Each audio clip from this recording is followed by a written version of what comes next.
Okay, it's time to talk about the 2020 Best Animated Film of the Year according to the Oscars, or the Academy. And I gotta admit, there's some good nominees on here.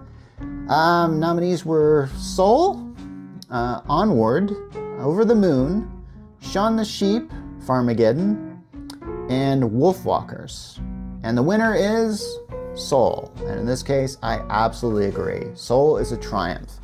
I did a review of I did kind of a what do you call it? A chart of best and worst Pixar films. Soul nearly made it to the top, and I don't really want to get to what actually did make it to the top, but Soul is an absolute gem of a film, and I was watching it the other day, and it's hard to watch because there are scenes in it that are very much heartwarming as they are heartbreaking, and if you haven't seen this one, you should. But hey, I'm sure you've seen Soul. But if you hadn't seen Onward, I think this is good. This is a good Pixar film. Its world building is actually kind of interesting, and it's one of those films that I think gains more steam as it goes along, because by the time this film got to the end, I was totally into it. This modern type fantasy setting is nothing new, but the way they kind of framed it and using the Pixar animation style was pretty awesome, actually. So yeah, if Soul didn't exist, maybe this one would have won. However, here's the thing.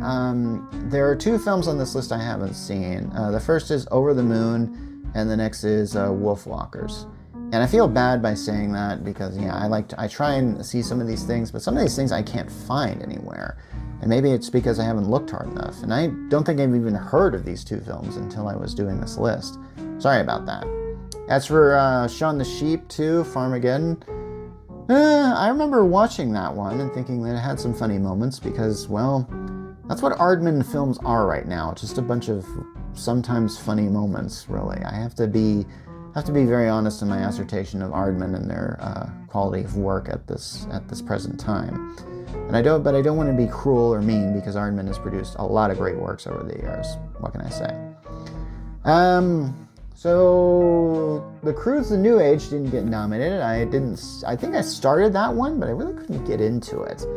The Croods, I think, is a really well done film, but I just started that one and it had that kind of well, we don't really know what to do, here's a sequel kind of vibe, you know what I'm saying? I think you probably do.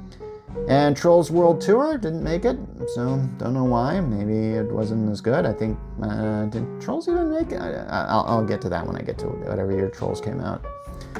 Hey, and remember Scoob? Yeah, that was 2020, so no one was going to the theater because they were all closed, and Scoob, I think, ended up getting pushed directly to Max or video, and yeah, honestly, I actually kind of like this film, but the problem is, it's clearly there to try and jumpstart a Hanna-Barbera connected universe that never really happened because the film didn't do all so well, so yeah. And, there was a SpongeBob movie released that year. Sponge Out of Water, was that the one? No, that was a different one, I'm sorry. It was Sponge on the Run, I think that was the title. I'm not surprised that didn't make it. They tried to introduce that new style, which a lot of SpongeBob fans will really hate. Anyway, we're going to go turn back the clock to 2019 on our next episode to discuss the Oscar nominees and winner for Best Animated Film. For now, this is Mark Rollins signing off.